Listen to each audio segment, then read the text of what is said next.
Sige po, tayo po ay mananalangin na po.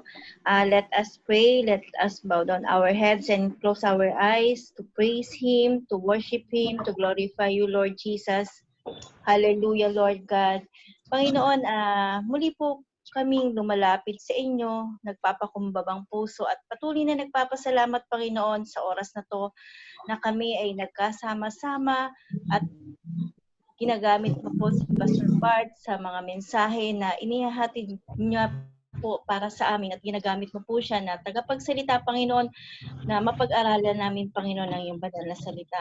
Panginoon, pagkalinisin mo po ang aming puso na maging karapat-dapat po sa inyo, O Diyos, ng puno-puno ng pag-ibig at pagmamahal.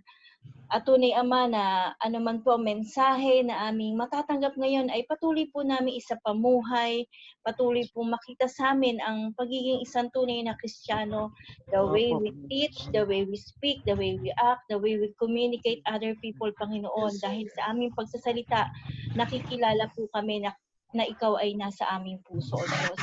Tunay, Ama, na ang iyong banal na Espiritu ay patuloy na kumilos sa bawat isa, ang iyong presensya, O Panginoon, na bigyan mo po kami ng katalinuhan, karunungan at kaalaman na nagmumula sa iyo na maintindihan at maunawaan po namin ang nais mong ipahatid sa bawat isa na ang iyong mensahe ay aming isapamuhay, Panginoon. Maraming salamat po, Panginoon, na ang bawat isa ay naglaan ng oras, Panginoon, ng panahon na talagang, sabi mo nga sa Matthew 6:33, seek ye first the kingdom of God and all these things.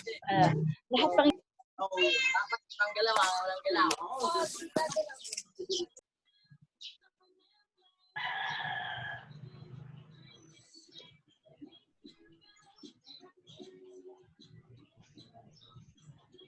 Walang sound. Nakasapatos ka na, tumatapa ka dyan sa kama mo. Wala ano. Wala sound ni Sister Sol. ay, okay na po. Okay na, okay naman. Thank you po. Okay lang. Nakalimutan pala ako. Hindi, narinig ka namin, hindi namin alam bakit biglang nag-mute. Okay po.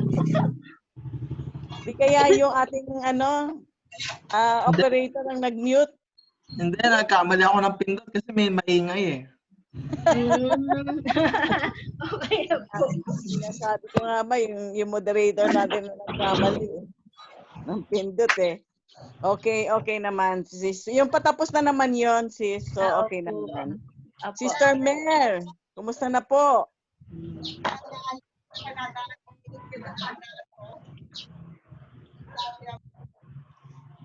Okay, Sister Bay. So, ilan tayo? 1, 2, 3, 4, 5, 6, 7, 8, 9. Tapos si Jet naman nandyan na rin siya. Okay po. Meron po bang gusto mag-testimony o magbigay ng... Ay, nawala Sister Babes. Sister Babes, nasaan po ba kayo? Sister Sol, Sister Mai, nag-work? Nag-work ka, sis? Opo, nasa office po. Sunday work, ha? Opo, pasensya na. At maya-maya po, bigla na rin ako mawawala kasi hanggang 1 o'clock lang po ako. Baka po, nawala po ako. Pauwi na po. Okay lang, sis. Okay lang. Importante nandiyan ka ngayon. So, okay. Sister Babes, meron po ba kayong gustong i-share sa atin?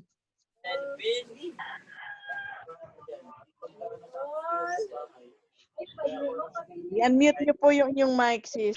Yan. Na-share ko na kay Pastor. Ay, oo.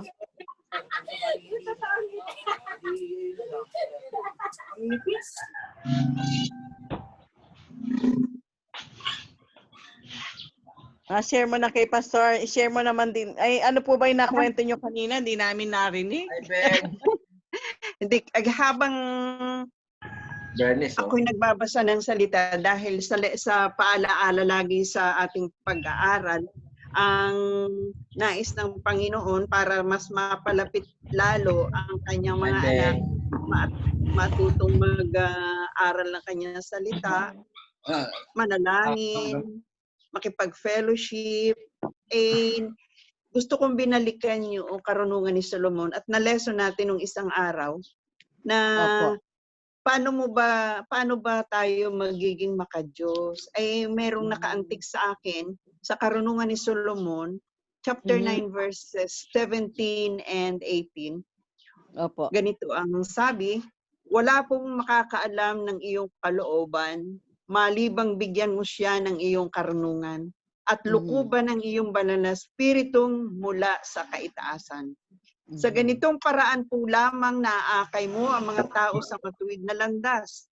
Natututunan po namin kung ano ang kalugot-lugot sa iyo at naliligtas kami sa pamamagitan ng iyong karunungan.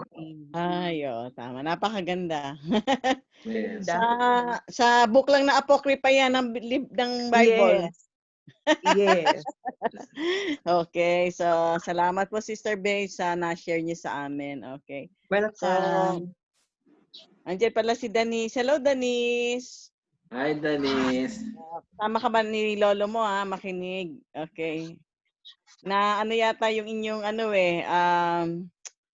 youth service parang na postpone till tomorrow yata, no? Yung tagapagsalita ay pagod yata eh. Okay. So, ikaw na, Pastor Bart. Okay, so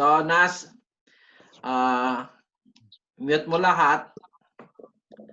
Tapos, ayun si Brother Jojo. Brother Jojo, good afternoon. Mute mo lahat, tapos record mo. Okay, ano muna natin ang update kay Brother Jojo, yung kanilang service. Baka pwede siya mag-share ano na ang update sa ating mga kapatid do sa service nila kanina. Brother Jo, pwede ka bang mag-update do sa service niyo kanina? Wait lang po. Bababa ko lang bata. Sige. Okay lang. Para makabalita naman kami anong pangyayari sa ating Sunday service kanina sa church.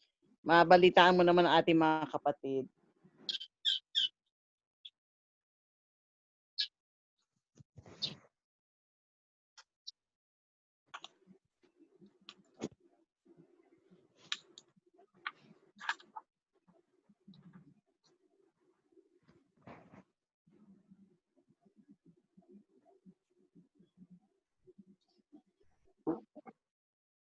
Prepare pa siguro siya.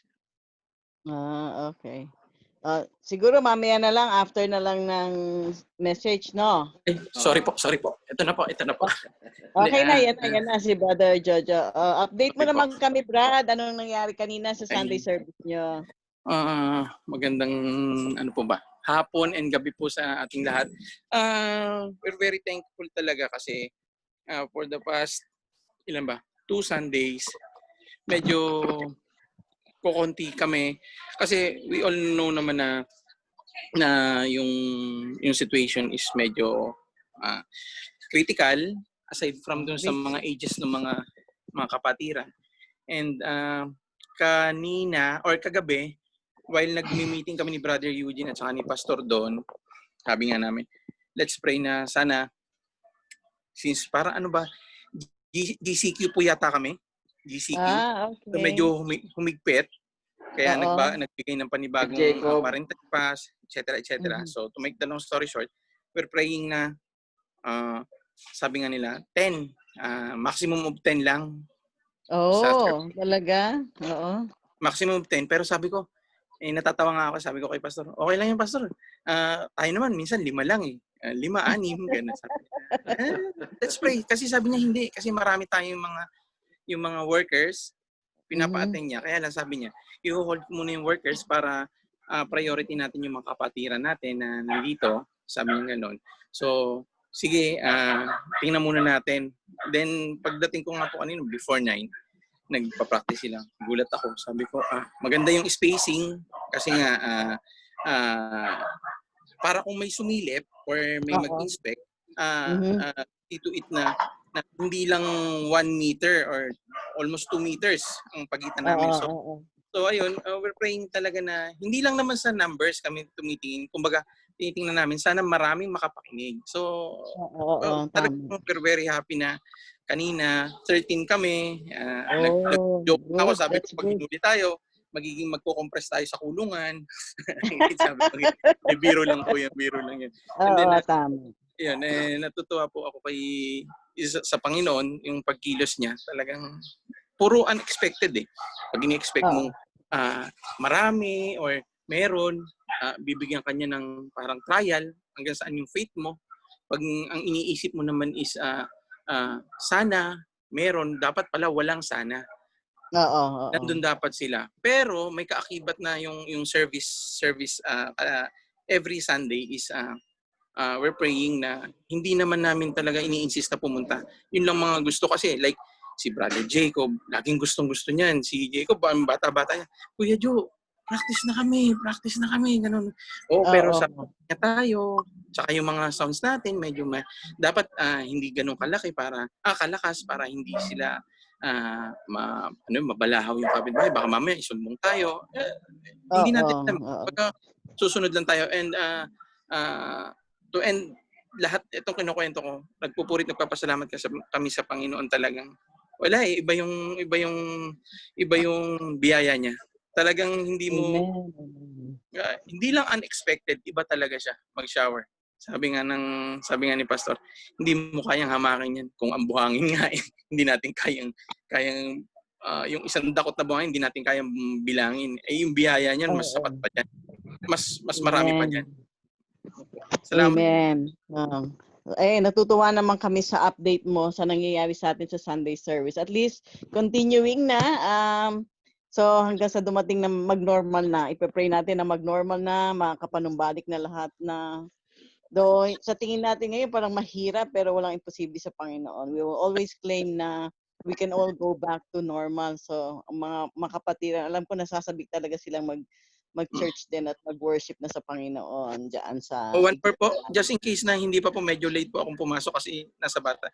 Pakisama naman po natin sa panalangin natin sa individually at saka dito yung si Sister Arlene po kasi kanina nung sabi nga ni medyo masama ang pakiramdam and yung kalagayan niya medyo hindi maganda. So while traveling papunta galing Woody Hills papunta rito, nagpi-pray din ako sa Panginoon. Nga lang hindi pikit, kailangan nakamulat kasi nagda-drive. So sabi ko, Lord, ikaw na po ang bahala sa amin kasi gusto pa namin na magkasama-sama ng maayos ang kalagayan ng bawat isa. So pagalingin po ng mabilisan si Sister Arlene po. Amen. Sige, sasama doon sa magko-closing prayer, sasama yan, Brother Joe. Salamat sa Brother Joe. Brother Eugene, Brother Jacob, Adi. Okay, nandiyan na sila. Okay, ikaw na, Pastor Bard, ikaw na. So at least masaya tayo sa update ng church kahit na unti-unti ngayon parang nakaka-recover na makabalik na sa service at we can all go back to normal na makapag-serve na sa Panginoon. So, ikaw na, Dad. Okay, so paki-unmute Jonathan, unmute mo lahat. Tapos center mo na yung ating speaker. Okay. So, start na po natin. So, aking pong topic ngayon, how to overcome the lust of the flesh. So, paano natin ma-overcome yung mga gawa ng laman? Kasi po, alam naman natin, ang Panginoong Hesus, kaya po siya nagpunta rito para baguhin yung buhay natin, di po ba? Ngayon magtataka kayo bakit minsan hindi natin maunawaan yung nangyayari sa ating buhay. Merong nagbabago na mabilis, may nagbabago na matagal, meron namang hindi malaman kung kailangan pang magbago o hindi. Pero maunawaan niyo po kung paano po ginagawa ng Diyos na binabago niya ang tao. So ang pagbabago po ng Diyos sa tao, depende po dun sa ating obedience. Depende po dun sa ating naririnig, napapag-aralan. Depende rin po yan sa ating pagsunod at paghahanap sa Kanya. So malalaman niyo po sikreto, how to overcome the lust of the flesh. So pag-aaralan po natin ito para maunawaan ninyo ano po ba talagang plano ng Diyos sa mga Kristiyano.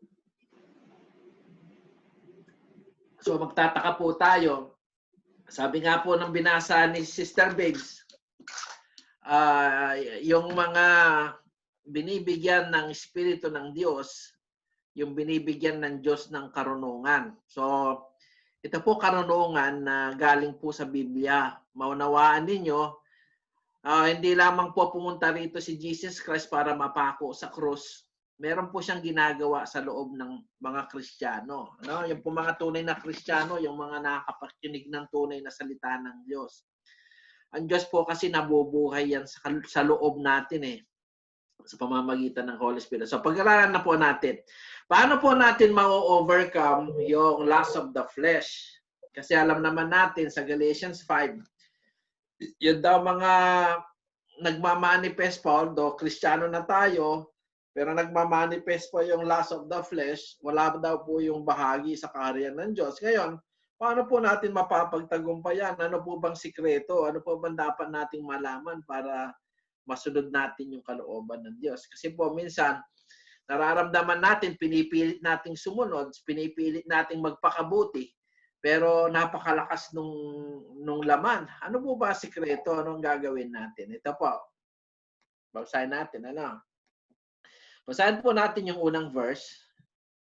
Ang unang verse po, sinasabi doon sa Romans 7:15-25, the law is good. Yung batas ng Diyos, mabuti. Ano? Yung mga kautusan ng Diyos, mabuti. Halimbawa, sabi ng Diyos huwag kang papatay. Mabuti ho ba yun? Okay, huwag kang magsisinungaling. Mabuti po ba yun?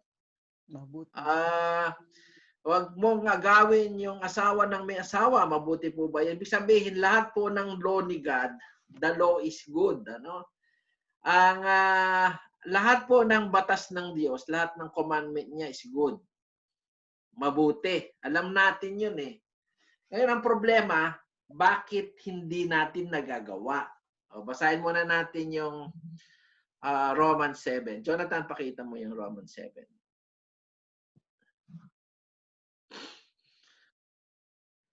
Okay, babasahin po natin sa Tagalog.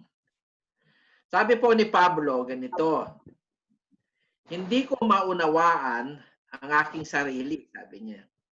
Sapagkat hindi ko ginagawa ang gusto ko. So, ibig sabihin, si Pablo, well-known siya sa mga verses kung saan binabanggit yung mga kautusan ng Diyos. Ano? So, sabi ni Pablo, alam ko yung mga kautusan ng Diyos. Alam ko yung batas ng Diyos sa Biblia. Pero ang problema ko, sabi niya, hindi ko maunawaan yung aking sarili sapagkat hindi ko ginagawa ang gusto ko. Sa halip na kinasusuklaman ko, ang siya kong ginagawa. Marami po kasing mga Kristiyano na gusto nilang gumawa ng mabuti, hindi nila ito magawa. Kasi meron pong nangyayari sa loob, hindi nila maunawaan. Parang si Pablo, hindi niya maunawaan. Gusto niyang gawin yung tama, pero hindi niya magawa. Nagagawa niya yung kinasusuklaman niya. Ganun daw po ang mga Kristiyano eh. Pag meron silang gustong gawing mabuti, yung nagagawa nila, yung ayaw nila, yung kinasusukman naman nila na alam nilang ayaw din ng Diyos. Ano? Sabi sa 16, ngayon, kung ginagawa ko ang hindi ko gusto, sabi niya, nangangahulugang sumasang-ayon ako na mabuti ang kautusan, sabi niya. So, sa palagay niya, sa sarili niya, sa loob-loob niya, kahit nagtatanong siguro sa sarili niya, sabi niya, ngayon, kung ginagawa ko ang hindi ko gusto, nangangahulugang sumasang-ayon ako sa mabuti ang kautusan, sabi niya. So siguro sa sarili niya, meron dalawang naglalaban. Oo, alam niya yung mabuti, alam niya yung kautusan, pero ginagawa niya yung mali. Kaya sabi niya, ang konklusyon niya, parang ngayon sumasang-ayon ako na mabuti nga ang kautusan kasi ang ginagawa ko yung masama. Sabi niya, kung gayon, sa 70, sabi niya, hindi na ako ang may kagagawa noon, sabi niya, kundi yung kasalanang naninirahan sa akin, sabi niya. So, meron daw si Pablo na napapansin, gusto niyang gawin yung kautusan ng Diyos, yung mabuti, pero hindi niya magawa. Siguro naglalaban yung dalawang nasa loob niya. Merong sa loob niya na mabuti, merong sa masama. Pero sa panig ng Diyos, gusto niyang gawin yung mabuti, hindi niya magawa. So, kinunclude na lang niya, merong palang kasalanang naninirahan sa akin, sabi niya. So, sa kaloob-looban niya, ayaw niyang magkasala, pero merong kasalanan na naninirahan sa kanya. So, ang kasalanan po na ito, yung tinatawag na lust of the flesh. Ano? So, ganun po. Katunayan, sa ngayon, tayo po, merong lust of the flesh sa loob. Paano natin yun mapapagtagumpayan? Okay? May naninirahan pala sa atin. Siguro yun ang namana natin kay Adan at ni Eva. Nung kumain sila ng prutas na nagbibigay ng kaalaman ng mabuti at masama, pumasok yung kasalanan sa tao at ngayon naninirahan sa mga tao. So, ibig sabihin, dito, ang batas mabuti. Pero hindi natin magawa yung dapat nating gawin. Meron naglalaban sa loob. Okay, basahin natin yung next verse. Okay. Our sinful nature. Ito po yung sinful nature. Yung ibig sabihin, yung minana natin kay Adan at si Eva, naninirahan ngayon sa atin. Ngayon, paano natin ito lalabanan? Sabi niya, yung sinful nature po dito, nilagyan ko siyang pamagat sinful nature. Alam kong walang mabuting bagay na naninirahan sa aking katawang makalaman. So, conclusion ni Pablo, sabi niya, alam kong walang mabuting bagay na naninirahan sa aking katawang makalaman. May kakayahan akong naisin ng mabuti. Ngunit hindi ko nga lamang ito magawa, sabi niya. Sapagkat hindi ko ginagawa ang mabuting gusto ko, ang masamang hindi ko gusto, ang siya kong ginagawa. Sabi niya gano'n. So, tandaan po natin, bilang spiritual na tao, bilang Kristiyano, kapag po ang mga bagay na ito nangyayari sa atin, mas malakas yung laman, mas malakas ang ginagawa natin sa laman kesa sa pamamagitan ng masusunod natin yung kautusan ng Diyos, meron po tayong tinatawag na struggle sa loob, yung nating sinful nature. Next verse. Okay. So, ang next verse po natin, pinamagatan kong, evil is right there within me. Meron pong masamang evil. May kasamaan sa loob natin eh. Sabi sa verse 20. Kung ginagawa ko ay hindi ko nais, hindi na ako ang gumagawa, kundi ang kasalanang naninirahan sa akin. So sabi ni Pablo, kung ginagawa ko man yung hindi ko nais, sabi niya, hindi na akong gumagawa nito, kundi yung kasalanang naninirahan sa akin. So aminado si Pablo, sa kanyang buhay, bilang isang Kristiyano, merong kasalanang naninirahan sa kanya. Sa palagay niyo ho ba, totoo rin yan sa ating sarili? Na oo, hindi tayo perfecto, hindi tayo 100% nakakasunod sa kalooban ng Diyos. Kaya yun ang sinabi ni Pablo. Sabi niya, meron kasing kasalanan na naninirahan sa akin eh. Sabi niya, kaya gusto kong gawin yung gusto ng Panginoon, hindi ko magawa. Sabi niya, anong pang gagawin ko? Sabi niya sa 21. Itong natuklasan ko, kapag nais kong gumawa ng mabuti, ang masama naman ay malapit sa akin.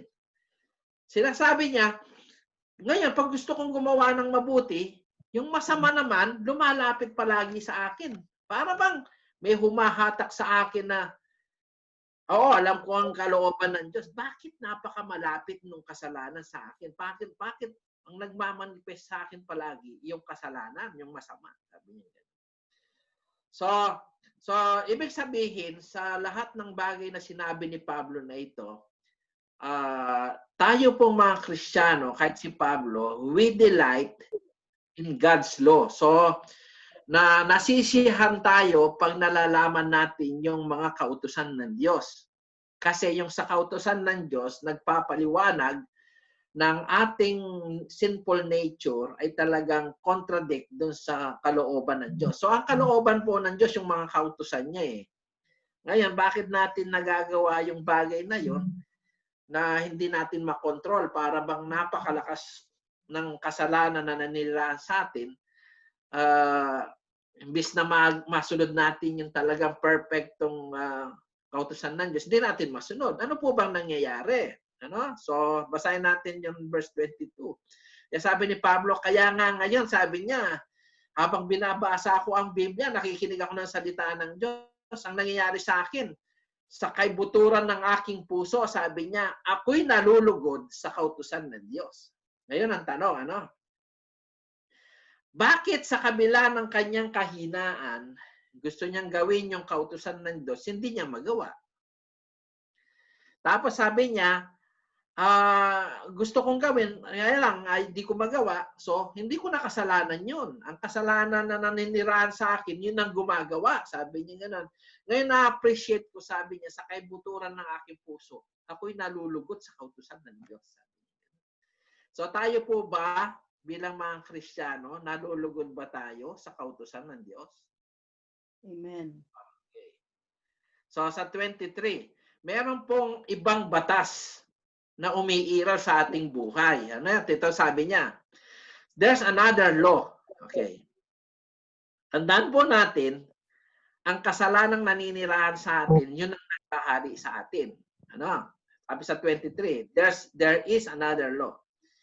Ngunit may ibang kapangyarihan sa mga bahagi ng aking katawan, sabi niya, nasalungat sa tuntunin ng aking isip. Ibig sabihin, sabi niya, para bang merong kapangyarihan, sabi niya, merong kapangyarihang bahagi ang aking katawan, nasalungat sa tuntunin ng aking isip. Binibihag ako ng kapangyarihang ito sa kasalanang naninirahan sa aking katawan, sabi niya gano'n. So, sa kanyang pangunawa, merong ibang kapangyarihang umiiral sa kanyang katawan, pero salungat sa tuntunin ng kanyang isip. Sabi niya, bakit yung katawan ko gustong-gustong gawin yung kasalanan samantalang ayaw na ayaw ng isip ko, sabi niya. So, balik mo na. Amen. Sabi niya, merong ba, sabi niya, may kapangyarihan sa mga bahagi ng aking katawan, di ba? Yung lust of the flesh, ibig sabihin yan, gustong-gustong gawin mo. Gustong mong gawin yung bagay na ayaw ng isip mo. So, minsan, na ano tayo, para bang nakokonsensya tayo, para bang nakoconvict tayo, yung isip natin, palagi sinasabi, nire-remind, oh, ayaw ng Diyos yan, ayaw ng Diyos yan, bakit mo ginagawa? So, yung kapangyarihang yon ng yung katawan, binibihag niya yung kasalanang naninirahan sa atin. So, meron palang kasalanan na naninirahan sa atin na umiiral na salungat sa ating isipan bilang isang Kristiyano. Ano? So, ibig sabihin niyan, dapat ma-recognize nyo yung kasalanan na nasa loob natin, malakas yan. Kaya meron tayong dapat gawin dyan. Ano? So, si Pablo, paano ngayon ang gagawin niya para mapagtagumpayan yan? So, sinabi niya sa verse 24, who will rescue us? Sabi niya gano'n. Basahin natin sa 24, yung next verse. So, sabi niya, sino ngayon ang magliligtas sa aking katawan na nagdadala sa akin sa kamatayan? Alam niyo po, sabi ni Pablo, kay saklap ng aking kalagayan, sabi ni Pablo, sinong magliligtas sa akin mula sa katawang ito na nagdadala sa akin sa kamatayan? Ito po hindi naman sinasabi ni Pablo na hindi natin dapat pagtagumpayan yung kasalanang umiiral sa ating katawan, na labag naman sa ating tuntunin ng ating isip. Although di ko po alam paano ko explain ito. Siguro di naman malalim no? Sana maintindihan ninyo. Sabi niya, kay saklap ng aking kalagayan, sabi niya, sino ang magliligtas sa akin mula sa katawang ito na nagdadala sa akin sa kamatayan? Alam niyo naman po, marami pong tao na alam nila ang kautusan, pero hindi nila alam na mas malakas yung kasalanang naninirahan sa kanilang katawan. Sabi niya, kay saklap ng aking kalagayan. Sabi niya gano'n. So siguro po kinukwento ni Pablo ito nung hindi pa siya born again. Nung hindi pa niya nakakilala ang Panginoon. Nung hindi pa niya tinatanggap ang Panginoon bilang kanyang sariling tagapagligtas. Sinasabi niya ito nung hindi pa niya nauunawaan ang paglukob ng Espiritu Santo sa kanya, nung hindi pa siya na pinagkalooban ng Espiritu ng Diyos. O kay saklap ng aking kalagayan, sabi niya. Who will rescue us? Okay. Alam niyo po ba sabi niya sa 25? Eto, basahin natin. Ang magre-rescue daw sa atin, si Jesus Christ. Sabi niya, wala nang iba pa, kundi ang Diyos. Sabi niya gano'n. So, sino magre-rescue sa atin sa kasalanan yun? Okay, ito po Naunawaan ba natin na kaya pinadala ang Panginoong Jesus sa atin para tanggapin nating sariling Panginoon, tagapagligtas, ay dahil i-rescue niya tayo? Sino ang magliligtas sa akin? Sabi ni Pablo, na sa kabila ng magiging Kristiyano ko, umiiral yung laman, napakalakas ng pagnanasa ng laman na ito, yung lust of the flesh. Sino magliligtas sa akin doon? Sabi niya. Sabi ni Pablo, kinongklud din niya, wala nang iba pa, kundi ang Diyos. Okay, so makikita po nyo rito kung anong ginawa ng Diyos. Okay. Sabi po ni Pablo, ang magliligtas sa iyo, ang Diyos. Paano kanya ililigtas?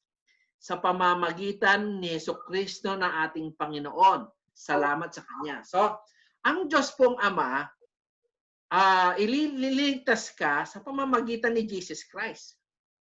Ito ngayon ang kalagayan niya. Ito nga ang kalagayan ko. Sa pamamagitan ng aking isip, pinaglilingkuran ko ang kautusan ng Diyos. Ngunit sa pamamagitan ng aking katawang makalaman, ay pinilingkuran ko ang tuntunin ng kasalanan. Okay. Ito nga daw po ang natuklasan niya. Sa isip niya, pinaglilingkuran niya ang kautusan ng Diyos. Pero yung laman niya, dahil malakas, pinaglilingkuran naman niya ang tuntunin ng kasalanan. Paano yun? Anong gagawin mo? Okay. So, ito po ang sikreto. Ang Diyos po ang nagbigay sa atin para tanggapin natin si Jesus Christ. Ngayon, nung tanggapin natin si Jesus Christ, meron din iniwan si Jesus Christ sa atin na magiging katulong natin para mapagtagumpayan natin yung kasalanan na naninirahan sa ating katawan. So, ito sino po ang nagbigay kay Jesus Christ sa atin? Ang Diyos, ang Ama. Okay. Ngayon, wala na si Jesus Christ sa lupa. Si Jesus Christ naman, nag-iwan ng Holy Spirit. Okay? So, ito po yung iniwan ni Jesus Christ para mapagtagumpayan natin yung kasalanan. Okay, basahin natin sa 1 John 2:1. Jesus, our advocate with the Father. So, ito po, binigay ng Ama, si Jesus Christ sa atin. Mga anak, sabi niya, isinusulat ko ito sa inyo upang huwag kayong magkasala. So, si Jesus Christ po, binigay sa atin ng Diyos para huwag magkasala. Pero sabi ni Pablo, oo, sinusunod ko yung kautusan sa isip ko. Pero ginagawa ko pa rin yung kasalanan. Sabi niya ganun. Paano tayo maliligtas nun? Pero sabi dito, mga anak, sabi ni John, isinusulat ko ito sa inyo upang huwag kayong magkasala. Paano ka ngayon hindi magkakasala? Ngunit kung magkasala ang sinuman, may tagapagtanggol tayo sa Ama, si Jesucristo ang matuwid. So, ngayon maunawaan ninyo, si Jesus Christ, pag nagkakasala tayo, siya ang ating tagapagtanggol. Ngayon, paano tayo ipagtatanggol ng Panginoon? Iniisip nyo ba, kapag nagkasala ka, si Jesus Christ nandun sa langit, sasabihin niya, oh, yung anak ko nagkasala, Ama, patawarin mo siya kasi mahina siya eh. Kasi mahina yung kanyang katawan, talagang nagkakasala siya eh. Sabi nga ng ibang relihiyon, yung mga Baptist, once you're saved, you're always saved. Sabi niya, kahit magkasala, ligtas ka pa rin. Tama po ba yun? Sa palagay niyo, tama po ba yun? Na meron tayong tagapagtanggol sa Ama, kahit magkasala tayo, magiging matuwid tayo dahil tinanggap natin si Jesus Christ bilang tagapagtanggol natin. Hindi po, sabi po dito ni Pujan, isinusulat ko to sa inyo upang huwag kayong magkasala. Sabi niya, hindi naman niya sinabing, mga anak, isinusulat ko ito sa inyo. Kahit magkasala kayo, meron kayong tagapagtanggol sa Ama, si Jesus Christ, ang matuwid. Hindi ho ganun ang sinabi niya. Sabi niya, huwag kayong magkasala. Sabi niya ganun. So, sabi po sabihin, may struggle sa loob natin. Paano natin magiging tagapagtanggol si Jesus Christ? Samantala sabi ni Pablo, meron tayong kahinaan, nagkakasala tayo. Tama po ba yung paniniwala ng ibang mga relihiyon? Once you're saved, you're always saved. Kahit magkasala ka, ligtas ka pa rin. Tingnan po ninyo kung nauunawaan talaga nila ang salita ng Diyos. Okay. Ito po yung maganda. Ang Ama ang nagbigay sa atin kay Jesus Christ. Ngayon, nung umalis si Jesus Christ, may binigay din naman siya sa atin. Yung Holy Spirit. Basahin natin itong verse. Jesus gave us another advocate, the Holy Spirit. Kaya tandaan po ninyo, ang Holy Spirit, meron po yung participation sa salvation. Pag wala ang Holy Spirit sa inyo, kulang po yung impormasyon nyo sa salita ng Diyos. Basahin po natin, John 14:16-18. Sabi po ni Jesus Christ, nung bago siya umalis, niya, dadalangin ako sa Ama upang bigyan niya ng isa pang patnubay na magiging kasama ninyo magpakailanman. Hindi niya sinabi na, o mga anak, aalis ako kahit magkasala kayo. Okay na yon kasi ako tagapagtanggol nyo. Magkasala, magkaroon man kayo ng maraming kasalanan, huwag kayong maggalala, ligtas pa rin kayo. Hindi ho ganun ang sinabi ni Jesus Christ, kapatid. Sabi ni Jesus Christ, dadalangin ako sa Ama upang kayo'y bigyan niya ng isa pang patnubay na magiging kasama ninyo magpakailanman. Sabi niya, siya ang espiritu ng katotohanan na hindi matanggap ng sanlibutan sapagkat siya ay hindi nakikita ni nakikilala ng sanlibutan. Ngunit nakikilala ninyo siya. Asan siya? Asan yung Holy Spirit? Sapagkat siya'y nasa inyo at siya'y nananatili sa inyo. Sa English po sabi, and I will ask the Father and He will give you another advocate to help you and be with you forever. Magiging kasama ninyo at magiging katulong ninyo. Sabi niya gano'n. Siya'y nasa inyo at siya'y mananatili sa inyo. Hindi ko kayo iiwang mga ulila. Babalik ako sa inyo. Sabi ng Panginoong Hesus. So ang Ama, ang nagbigay kay si Jesus Christ, binigay siya ng Ama sa atin. Ang Holy Spirit naman, binigay siya ni Jesus sa atin. Ngayon, dapat niyong maunawaan, binigay ni Jesus ang Holy Spirit na meron siyang gagawin at meron siyang ginagawa at meron siyang dapat gawin sa atin. The problem is, hindi gagawa ang Holy Spirit, kailangan meron tayong participation. Tandaan po natin, ang Holy Spirit hindi po siya forceful. Hindi po siya namimilit. Hindi niya pinipilit yung sarili niya. Okay? Ang Holy Spirit, tinatawagan yan. Binibigyan tayo ng panahon na kausapin siya. Binibigyan tayo ng panahon na manatili sa Kanya. Saliksikin natin kung sino siya. Nasa atin siya. Ang problema, bakit hindi natin napapagtagumpayan ng kasalanan? Kasi meron tayong dapat malaman kung paano tayo tutulungan ng Holy Spirit para mapaglabanan ang kasalanan. Ito po, basahin natin yung Galatians 5:17. Why we cannot do the way the law demands us to do what is good, okay? Bakit hindi natin magawa yung bagay na dinidiman ng kautusan na gumawa tayo ng mabuti?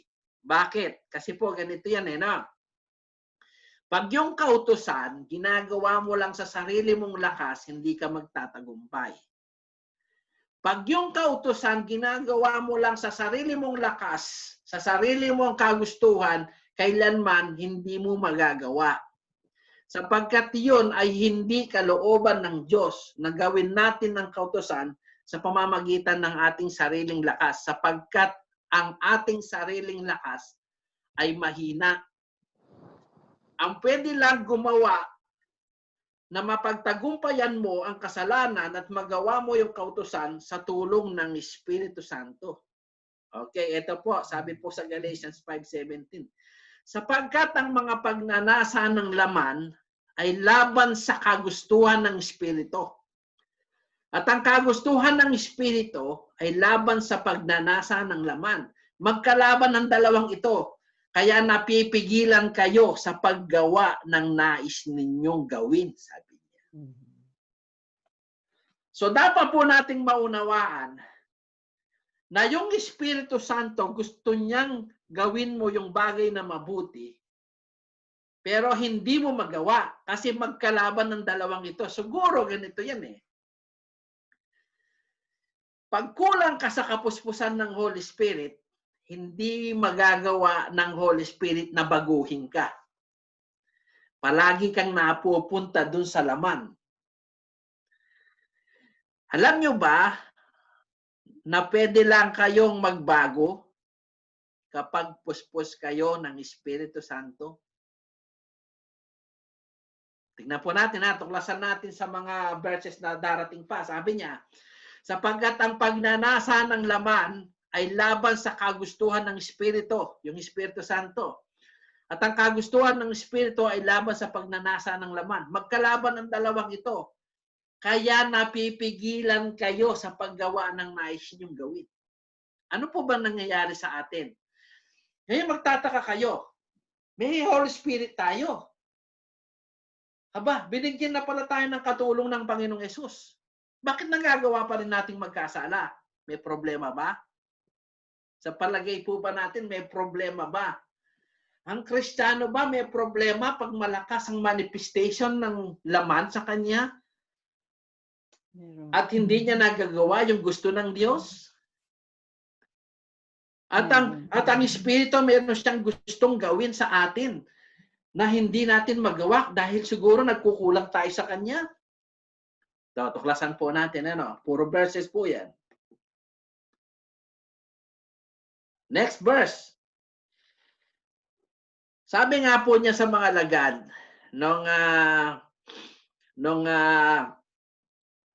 nandun po siya sa Gethsemane, nananalangin siya kasi alam niya, papako na siya sa krus kinabukasan. Ginigising niya mga apostol. Ginigising niya yung mga apostol. Sabi niya, gumising kayo. Sabi niya gano'n. Magbantay kayo at manalangin upang huwag kayong madaig ng tukso. Sabi niya, ang Espiritu nakahanda, ngunit ang laman ay mahina. Okay. Ano po nangyari sa malagad? Hindi sila nagising. Bakit po hindi sila gising? Kasi po mahina yung laman eh. Yung Espiritu nandun, nakahanda na eh. Kaya lang, mahina ang laman. Watch and pray, sabi niya, so that you will not fall into temptation. Para wag kayong madaig, wag kayong mahulog sa tukso, sabi niya gano'n. Nakahanda yung Espiritu, sabi niya gano'n. Pero yung laman ninyo, mahina, sabi ni Jesus Christ. Ano po ba nangyayari? Okay. Ito po Galatians 5:19 to 21. Alam na alam po natin. Lagay mo sa sa Galatians 5:19 to 21, Jonathan. Ito po. Explain ko po sa inyong mabuti. When the flesh is weak, okay? Pag ang laman po natin mahina, siguro dahil hindi tayo nakapag-pray.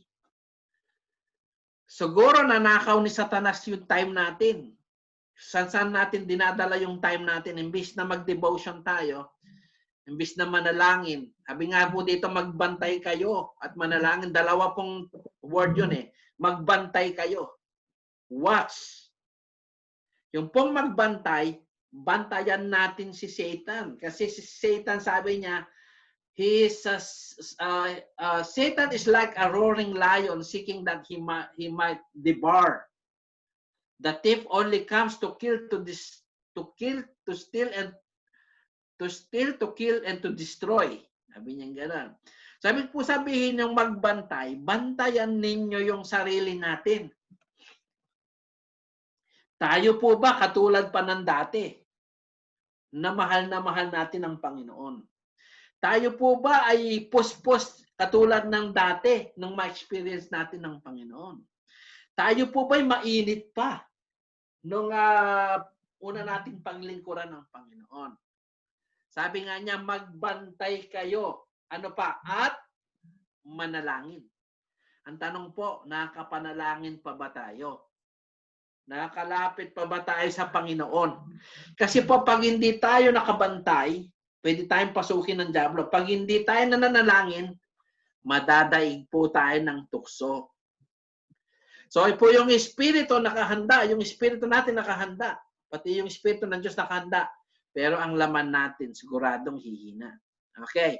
Pag kulang po kayo sa kapuspusan ng Holy Spirit, automatic po yung lust of the flesh magmamanifest. Kaya alam ninyo, pag ang isa pong Kristiyano nagmamanifest yung lust of the flesh, ibig sabihin yan, kulang ang kapuspusan ng Holy Spirit. Kaya hindi maagawa ang Holy Spirit. Ganun po yan. Basahin natin, ha. Ito po automatic na nangyayari. Pag kulang ka sa prayer, kulang ka sa devotion, kulang ka sa salita ng Diyos, kulang ka ng karunungan ng Diyos, ang manifestation ng lust of the flesh, ito po. Babasahin natin. Kaya po sa Galatians 5, sabi niya, ito po pinamagatan ko po yung at tinatawag ko, sa outline natin makikita ninyo,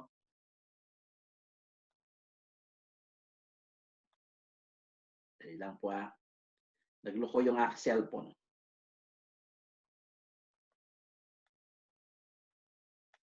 Uy, nawala yung aking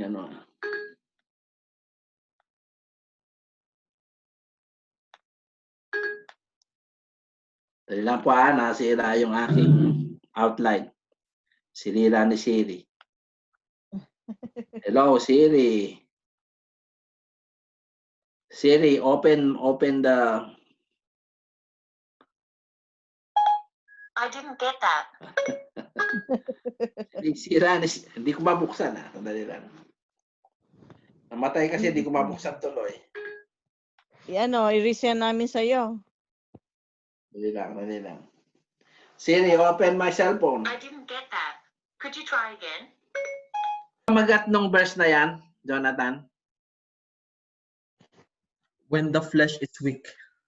Okay, when the flesh is weak. Pag ang laman po natin mahina, ito po yung automatic na nagmamanifest sa ating katawan. Basahin natin. May ginawa si Satan sa cellphone ko. Okay, next. Okay, tignan po natin. Hindi may kakaila ang mga gawa ng laman. Pakikiyapid, kahalayan, kalaswaan, pagsamba sa Diyos-Diyosan, pangkukulam, pagkapuot, pag-aaway-away, pagseselos, pagkagalit, at kasakiman, pagkakampi-kampi at pagkabahabahagi, pagkainggit, pagpatay, paglalasing, walang habas na pagsasaya, at iba pang katulad nito. Muli ko kayong binabalaan, sabi ni Apostol Pablo. Ang gumagawa ng mga ito, hindi magkakaroon ng bahagi sa kaharian ng Diyos. So, sinasabi natin Kristiyano tayo. Pag ito nagmamanifest sa ating katawan at nagagawa natin ito, may problema. Ang problema, pag mahina yung ating laman, automatic itong nagmamanifest. Ibig sabihin, napapabayaan. Hindi ito, kahit ito po ang mangyayari, kahit hindi nyo po ito gawin, gagawin ito ng kasalanan sa loob natin pag nagkukulang tayo sa presensya ng Diyos. Kasi po yung Galatians 5:19-21, pag mahina daw ang laman mo dahil nagkukulang ka sa panalangin, sa pagbabantay. Kaya sabi nga ni Jesus, magbantay. Tapos, manalangin Magbantay, manalangin. Magbantay, manalangin. Pag hindi ka nanalangin, hindi ka nakapagbantay, magmamanifest yan. Okay. So, pag nagmamanifest yan, automatic yan, malayo ka sa Panginoon. Yun lang po ibig sabihin niya. Pag hindi ka puspos, kulang ka ng Holy Spirit, ibig sabihin yan, malayo ka sa Panginoon. Nagmamanifest yan. Alam niyo po ba yung next verse, Jonathan, basahin mo. Ay, pakita mo yung next verse. Okay. Ito naman po, yung tinatawag na the Spirit is willing. Okay. Ano ba pamagat dyan, Jonathan?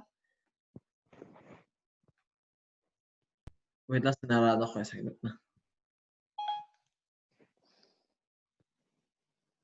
Anong pamagat sa English? When you are filled with the Spirit. Okay. When you are filled with the Holy Spirit. Okay. Pagpuspos po tayo ng Holy Spirit, ito mga kapatid, paano binabago ng Diyos ang mga Kristiyano? Kasi po ganito lang yan eh. Pagpuspos po tayo ng Holy Spirit, wala kayong dapat gawin. Gawin nyo lang, manatili kayong puspos. Manatili kayong sa presence ni God. Kasi pag nananatili tayo sa presence ni God, nagpe-pray tayo, nagbabantay, nagpe-pray tayo, nagbabantay, nagpe-pray tayo. Alam po niyo po bang gagawin ng Diyos? Automatic po ito eh. Automatic na magmamanifest ito pag puspos ka ng Holy Spirit. Ngayon, kahit hindi mo sasabihin sa Panginoon na, Lord, baguhin mo ako, magbabago ka talaga kasi magmamanifest ito. Ganun po yan. Sabi niya, subalit ang bunga ng Espiritu ay pag-ibig, kagalakan, kapayapaan, pagtsitsaga, kabaitan, kabutihan, katapatan, kahinahunan, at pagpipigil sa sarili. Walang batas laban sa mga ganito. Ibig mo sabihin walang batas, kapatid. Kahit hindi mo memorize yung mga batas ng Diyos, pagpuspos ka ng Holy Spirit, yung Holy Spirit magmamanifest ng kusa yan automatically. Kaya makikita ninyo, bakit kayo nagbabago? Kasi bunga yan ng Holy Spirit eh. Ibig sabihin, pagpuspos ka ng Holy Spirit, yung bunga nagmamanifest yan. Ngayon, pag kulang ka sa Holy Spirit, yung laman ngayon ang magmamanifest. Ngayon pa, kaya sabi niya, kaya hindi natin kayang gawin yung dapat nating gawin. Kaya hindi nangyayari yung gusto nating mangyari sa buhay natin kasi nga, kulang tayo sa kapuspusan ng Espiritu Santo. So, dito lang po ninyo malalaman, ang Kristiyanong nagkakasala, kulang siya sa presensya ng Diyos. Next verse. Huwag, sabi nga po niya sa Efeso 5:18, sabi niya, huwag kayong maglalasing sapagkat sisiraan lamang niyan ang inyong buhay. Sa halip ay dapat kayong mapuspos ng Espiritu, sabi niya sa mga taga-Efeso. Kasi po ang Espiritu Santo parang lasing yan eh. Okay? Imbis, pag naglasing ka sa alcohol, sisirain niya ang buhay mo. Pag nalasing ka sa Espiritu Santo, doon ka magkakaroon ng buhay. Kaya si Lord palagi niyang sinasabi, sa halip, dapat kayong mapuspos ng Espiritu. Sabi niya. Utos po niya yon. Bakit po kailangan nating mapuspos ng Espiritu? Kasi ang Espiritu Santo, may dalawa siyang binibigay. Una, yung prutas. Yung prutas ng Holy Spirit, magmamanifest yun. Kaya, yun po talaga mga binabago ng Diyos, prayerful yan eh. Saka nagbabantay. Sa palaging kinakausap ang Panginoon. Malapit sa Lord. Kaya kahit ayaw nilang magbago, babaguhin sila ni Lord. Kasi, ang nagpapabago talaga sa tao, yung Espiritu ng Diyos na nanggaling kay Jesus Christ. Kaya nga si Jesus Christ ang lunas eh. Kasi si Jesus Christ, binigyan tayo ng isa pang advocate, yung Holy Spirit. Kaya gusto niya, yung Holy Spirit, mapuspos tayo. Paano tayo mapupuspos? Tandaan po natin ang Espiritu Santo, hindi ho yan magpipipilit sa atin. Hahanapin natin siya. Hindi siya mapuwersa. Gentle ho ang Holy Spirit. Kaya sabi niya, huwag ninyong bigyan ng kapighatian ng Espiritu Santo. Sa totoo lang po, ang Holy Spirit, tinatawagan yan every morning. Kaya po kailangan nating mag-pray every morning. Kaya kailangan natin isuko muli ang buhay natin sa Espiritu. Kami po, pag nag-pray kami, sinasabi namin sa Holy Spirit, Holy Spirit, pumasok po kayo ngayon sa araw na ito. Kasi po ang Holy Spirit, bukas ng maaga, wala na yan eh. Kailangan invite mo siya uli. Hindi ho yan automatic. Automatic lang siya pag talagang puspus ka. Diba? Puspus ka ngayon, kinabukasan. Sigurado, kakausapin mo rin siya kasi puspus ka eh. Wala hong puspus, wala hong hindi puspus na kumakausap sa Lord. Yung lamang pong mga puspus talaga yung kumakausap sa Lord. Magdamag, umaga, gabi. Ganun po yan. Kapag hindi ka tumatawag sa Lord, ng pagkagising mo, hindi ka automatic. Ibig sabihin, hindi ka puspus nun. Next. Kaya po ito, sabi nga ni Pablo, sabi niya sa atin, sa verse 16, Galatians 5:16, sinasabi ko sa inyo, mamuhay kayo ayon sa Espiritu. At hindi ninyo pagbibigyan ng mga pagnanasa ng laman. Sabi niya. Kaya nga sabi ni Jesus Christ, magbantay, manalangin. Bakit? Kailangan ko tayong mamuhay ayon sa Espiritu. Jonathan, ano yan? At hindi ninyo pagbibigyan ang pagnanasa ng laman. Ngayon, yung Espiritu, laban niya sa pagnanasa ng laman. Yung pagnanasa ng laman, laban niya sa Espiritu. Paano po natin mapapagtagumpayan yung pagnanasa ng laman? Di mamuhay tayo ayon sa Espiritu. Next. Sabi nga ni Jesus, at ipinako na sa krus ang mga nakipag-isa kay Kristo Jesus, ang kanilang laman at ang kanilang masasamang hilig nito. Kung binigyan tayo ng buhay ng Espiritu, mamuhay rin tayo ayon sa Espiritu. So ito pong labanan. Isa lang po naman kasi ang ninanakaw ni Satanas sa atin eh. Yung mawalan tayo sa focus. Mawala tayo sa focus na kailangan nating magbantay at kailangan nating manalangin. Yun po ang gusto ni Satanas. At yun po ang ginagawa niya sa mga Kristiyano kaya napapalayo sila sa Panginoon. Next. Ito na po ang konklusyon. Okay. Sabi nga po ng Panginoon ulitin ko po. Sabi niya, magbantay kayo. Sabi niya, si Lord po hindi naman niya sinabing babantayin ko kayo ano yan, automatic yan. Sayin nyo sa gusto ko, controlling ko na lang kayo, gawin ko na lang kayong robot. Pag gusto ko kayong pindutin, bigla na lang kayong mabubuhay. Pag gusto kayong pindutin, bigla na lang kayong mamamatay. Ganun po ba ang tao, parang robot? Hindi po. Sabi ni Lord, may participation tayo. Para mapagtagumpayan natin yung nasa ng laman, kailangan tayong magbantay, manalangin, upang huwag madaig ng tukso. Ang Espiritu ay nakahanda, ngunit ang laman ay mahina. Ngayon, ito po ang conclusion ko. After po ng message na ito, sana po hindi lamang ito narinig natin tapos lumabas dito. Yan po natin sa ating puso. Ang Diyos pong kumakausap sa atin dito, hindi ako. Kasi po binasa ko lang sa Biblia and explain ko yung mga verses. Amen po ba? So lahat po ng mga hinipo ng Diyos ngayon, palakpakan natin ang Panginoon. Back to the host. Thank you po. Maraming salamat. Thank you. Thank you, Pastor Bart, sa iyong tinuro sa amin ngayon. So, marami kami natutuhan sa salamat po. Meron po bang gusto magtanong? Meron po bang nais magtanong? O nais magdagdag na kapatid? Meron po ba? Marami po tayong natutuhan. Automatic pala yung mga yon, no? Hindi natin kailangan pagtrabahuhan, magkaroon tayo ng fruit of the Holy Spirit. Pag tayo nagiging malapit sa Panginoon, hindi natin kailangan pwersa ng sarili natin magkaroon tayo ng pag-ibig. Automatic na nagkakaroon tayo ng pag-ibig dahil sa ating pagiging malapit sa Diyos. Amen. So, salamat. Gustong magtanong. Meron po bang gustong magtanong?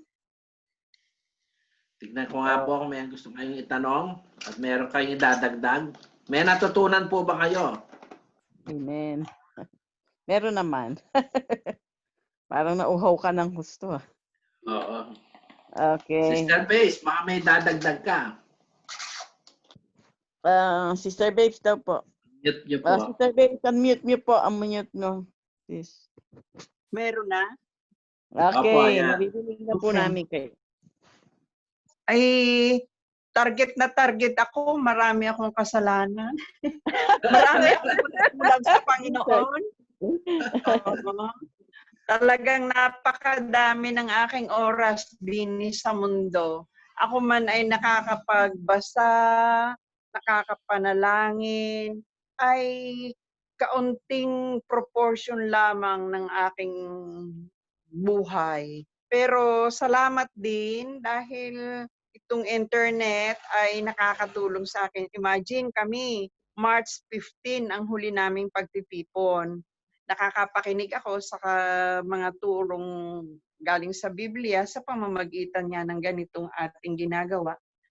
Pero ang dami ko talagang pagkukulang sa Panginoon.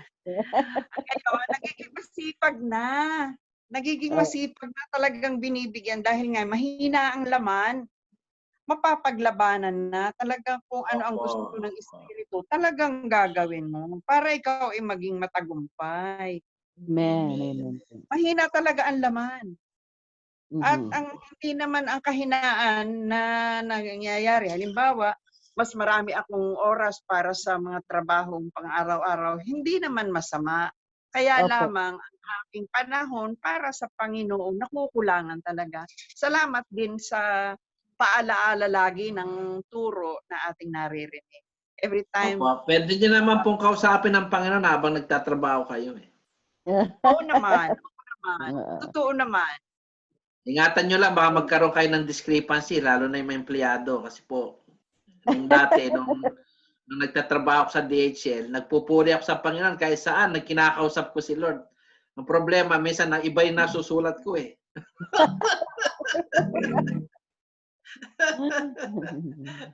Pero gusto po ng Panginoon yun, may love tayo sa Kanya. Amen? Amen. Amen. Meron pa ba tanong? Brother Eugene, may tanong ka ba? Sister Sol. Wala daw si Brother Eugene. Wala naman po, medyo Yes, sapul Brother na sapul lang. Eugene, sasabihin niya. Yan, Oo. talaga sapul na sapul. Hindi ako yun ha. Panginoon yun ha. Opo, naintindihan ko po, Pastor. Para sa atin. Eh, tayo naman lahat sa pool na sa Para pool. sa atin yun, lahat bilang mga kapatid, Sa atin lang. bilang Sa akin din magkakapatid. yun eh. Para sa atin. Sabi nga ni Pablo kay Timoteo, pag nangangaral ka, pinangangaralan mo rin sarili mo. Sabi. Pastor.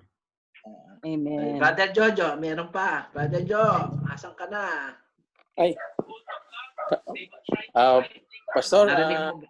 hindi, wala naman po. Okay naman po sa follow-up lang po dun sa request na prayer kay Sister Arlene. Sister Arlene po. Okay po, Sister Babes po ang i-request nating manalangin. Sister Babes. Hallelujah. Hallelujah. Sama namin si Sister Arlene. Opo. Thank you po. Pinupuri ka namin, Panginoon, pinasasalamatan dahil kahit napakabilis ng araw, lalo namang napapalapit ang aming puso sa iyo. Salamat po dahil meron kaming kapamahalaan na ibinigay mo. We have the authority, even the freedom to invite the Holy Spirit to dwell in us. Salamat, Panginoon. Ngayon pong hapon, nagpapasalamat kami sa natapos naming pag-aaral ng iyong salita at ang alam ko na ang bawat isa ay naging masaya. Ang aming puso ay natusok ng magandang aral upang kami ay lalo mo pang hubugin sa ikatutuwid ng aming buhay. Salamat, Panginoon, dahil meron kaming kalayaan na ihingi ng tawad ang aming pagkukulang. At sa kabila ng aming pagkukulang, naroon ang iyong pagtuturo para kami ay iyong punuan. Meron kaming kalikuan na nagagawa, ngunit ang iyong salita ay nagtutuwid sa amin upang kami ay hindi malayo sa iyo. Ang kahinaan po ng aming laman, ngayon ay alam na namin na kung kami ay magbababad sa pananalangin, ma-invite namin lagi sa tuwi-tuwi na ang Banal na Espiritu upang hindi siya mahapi sa aming mga ginagawang kasalanan. Sa halip, yung gusto ng Panginoon ang aming magawa upang Lord. hindi aalis sa aming buhay ang Banal na Espiritu. Panginoon, iyon ay aming pinagpapasalamat sa iyo. Nais din po namin, Panginoon, na itaboy ang lahat ng gawa ng kaaway sa buhay ng bawat isa, sa bawat tahanan. Salamat din dahil naway ang aming mga trabaho ay hindi makakadaig sa aming pakikipag-fellowship sa iyo. Salamat din dahil meron kaming mailapit sa iyong banal na paanan ang buhay po ni Sister Arlene na ngayon ay nakakitaan ni Brother Eugene na talagang maputla dahil nung isang araw napunta siya sa ospital for observation at siya ay nagsusuka. Ngunit salamat dahil sa pamamagitan ng aming sama-samang pananalangin, siya ay nakalabas ng hospital. At ngayon ay ang kanyang kahinaan, nais po namin itong idulog sa iyo na mapalitan ng kagalingan upang ang kanyang pagsama sa aming pag-aaral ng iyong salita ay ma-enjoy din niya. Amen. Salamat, Panginoon. Ang buong sambahayan ng bawat pamilya ng iyong mga anak, hindi lang sa lugar ng Laguna, kundi sa lahat ng dako na kinaroroonan namin. Maging ang mga tao na aming binabahaginan, Panginoon, samahan niyo po kami sa pamamagitan ng iyong Holy Spirit at kalakasang sa aming Panginoong Hesus, na sila man ay magkaroon din ng kauhawan at pananabik, na ikaw ay aming sama-samang mapaglingkuran, mapuri, masamba sa Espiritu at katotohanan. Salamat po sa pagtataboy namin, sa pagwasak ng lahat ng gawa ng kaaway sa buhay namin. At wini-welcome namin ang Espiritu ng kapayapaan, Espiritu ng pag-ibig, upang kami ay manatili sa presence mo sa aming buhay. Salamat, Lord, dahil kami maghihiwa-hiwalay. Anuman ang kahilingan ng bawat isa na hindi nabanggit sa panalangin ito, Panginoon, katagpuin niyo po ang bawat isa. Salamat dahil kami ay payayamanin mo sa lahat ng bagay, spiritually, physically, emotionally, mentally, at materially and financially. Salamat, Panginoon, makatulong kami sa ministry mo dito sa lupa upang marami pa ang mahatiran ng mabuting balita. At ang pangangailangan ng iyong mga lingkod habang sila ay nandito sa iyong obastan ay sila ay hindi manghihina. Purihin ka, Panginoon, dahil ang aming kinakakabahan na coronavirus, ito po'y kaya niyong lusawin sa pamamagitan ng iyong kapangyarihan in the name of Jesus. Salamat, Panginoon, dahil our fears will disappear and our trust, our faith will be boosted because we love you in Jesus' name. Amen. Amen. Amen.